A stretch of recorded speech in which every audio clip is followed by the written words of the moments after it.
That game was ridiculous to watch. I'm sure many fans already knew the outcome before it happened, but you wanted to have a little bit of hope with this Texans team, and they played unbelievable on offense.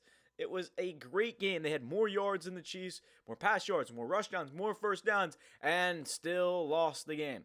Ever since the opening kickoff when they went 70 yards down the field and got 3 easy points, that didn't help. The missed 55-yard field goal from Kaimi Fairbairn, that didn't help. The missed extra point, the penalties, ridiculous amount of penalties. This was roughing the passer. A helmet on helmet because he hit him up in the head area, that's a penalty. That stalled the Chiefs another drive. It got him another first down. Later in the game, there was just so many ridiculous penalties. This is what I want to talk about. This is actually ridiculous. When I saw this late it was right after the Texans had a 10-minute scoring drive. This was the drive after. It was going to be 3rd and long, and that was a 15-yard unnecessary roughness penalty. He is literally in the motion of sliding, and there's 2 defensive tacklers trying to get to him. What do you want them to do? They can't do anything. It's just, this game was so frustrating to watch because you understand what this team is capable of. They absolutely outplayed the Chiefs, but they can't pull it out because they can't finish drives. You have to settle for field goals. And then the 2 dumb decisions to decide to go for it on 4th and 10 in your own territory with 10 minutes of the ball game left. Unbelievable. And then the play before that, the 3rd and long, the late shove from C.J. Stroud, that doesn't help. This kind of just defines the Texans season, though. I'm not going to be upset that we lost because of the refs, quote unquote. It happens. There's going to be good calls. There's going to be bad calls. But the biggest reason why we lost this game was probably the offensive line. The offensive line let up so many sacks. C.J. Stroud, guess how many times he was sacked? Yes. Maybe 2, maybe 4. 8! He was sacked 8 times! 8! That is ridiculous. And we already knew the Texans' offensive line was bad. They have the 2nd most sacks given up in the league. Shaq Mason decided to just grab onto somebody and not let go. There were so many things that went wrong in this game. And the first drive of the game, there was a hip drop tackle on Dalton Schultz, and it was Brian Cook who dragged him down.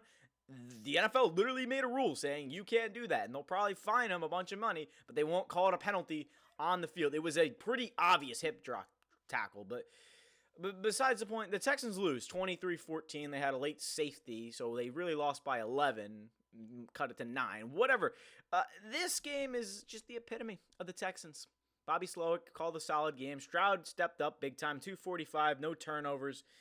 He did fumble, but they got back on it. The dropped interception from Eric Murray, that would have been a game changer. If you made the Chiefs have 1 turnover in this game, it would have been awesome.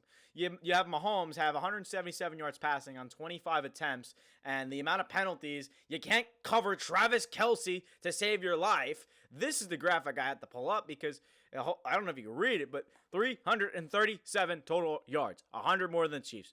More passing yards, more rushing, a lot more rushing yards. 5.3 yards a play, 18 first down.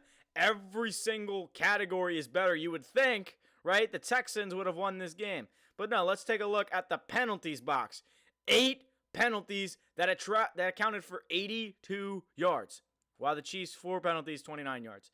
I don't know why, but I feel like I saw multiple holding penalties from Juwan Taylor or somebody on the right side, and they just didn't. They were very physical and aggressive, and I saw the hold, but apparently it's the Chiefs. So, rough game for the Texans, but obviously, overall, now that they're knocked out of the playoffs, you go get some offensive line help. You go get a receiver because you're not going to likely have Tank Dell next year. Who knows if they're going to re-sign Diggs. You can maybe go get a Emeka Egbuka in the draft or a top receiver. I did not expect the Texans to win this game, but I definitely expected it to be a lot closer than it was. And the biggest problem is that this team actually played their hearts out. It was just that the offensive line couldn't hold up, and they couldn't finish drives. They were driving down the field the first 2 drives of the game, and they had to settle for 3 points. And that just can't happen. You can't have your drive stalled out And I don't know if anyone else noticed it, but Bobby Slowick did not call the best game. He had a lot of third and longs where there was one play where he just had two receivers run like to the corner, and Stroud was under pressure almost immediately. When you have an offensive line that cannot block, no offense, offensive line, it was bad. You need to kind of just regroup and have quick dinky dunking plays down the field. Like, it's frustrating because the Texans still yet to advance to the championship, AFC Championship. Chiefs are 7-0 with Patrick Mahomes in the divisional round. It's not a surprise at this point in time, but this is just the biggest slap in the face to the Texans because they played their hearts out and they got bailed. The Chiefs got bailed out with so many penalties, and it's frustrating. But now it just gives you a lot of time to go into the offseason with so many rumors and trying to just fix the offensive line is the biggest problem and your wide receiver help. Jared Wayne should not be on the football field. I'm sorry, but when you promote Jared Wayne from the practice squad, the guy who accidentally ran the wrong route and friendly fire took out Tank Dell, he was in the vicinity, it was an unfortunate situation, but Jared Wayne should not be getting playing time as your third receiver. It should be Robert Woods. It should be John Mechie. And honestly, you need to have somebody else. I don't mind John Mechie in the slot next year. He's actually a decent guy. John Mechie, Robert Woods, a good two. You got a veteran Robert Woods. John Mechie's a young star. He could develop. I mean, there's definitely a lot of possibilities you can do with this team. And this play kind of that was, as soon as I saw this, I was like, this is not going to go well. Chris Boyd, just bad. Took his helmet off. Penalty there. Chiefs got an easy 3 points. If the Chiefs didn't get those 3 points and Kaimi made the 2 field goals, the one that was blocked, the one that missed, and the extra point, Texans would be in this game.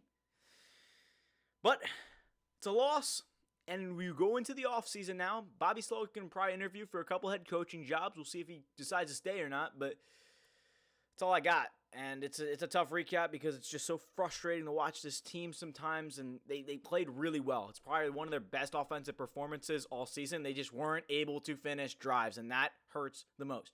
So Joe Mixon, going to be good next year. Nico Collins, keep him on the team. You just got to keep adding more pieces. So those are my thoughts after the post-game of the Texans game. I just had to get my anger out, I guess. I don't know what to say, but just watching that game, it's... Now the season's over. I can breathe. I don't have to stress about football. I can worry about the offseason and say what the team is going to do, what I think the team should do, what the news is. It's going to be a lot of fun. So hit the subscribe button. Be ready for a whole barrage of videos this offseason on trade rumors. It's going to be a lot of fun. But again, thank you everyone so much for watching. This is Texans Digest, Mike Zanetti, signing off.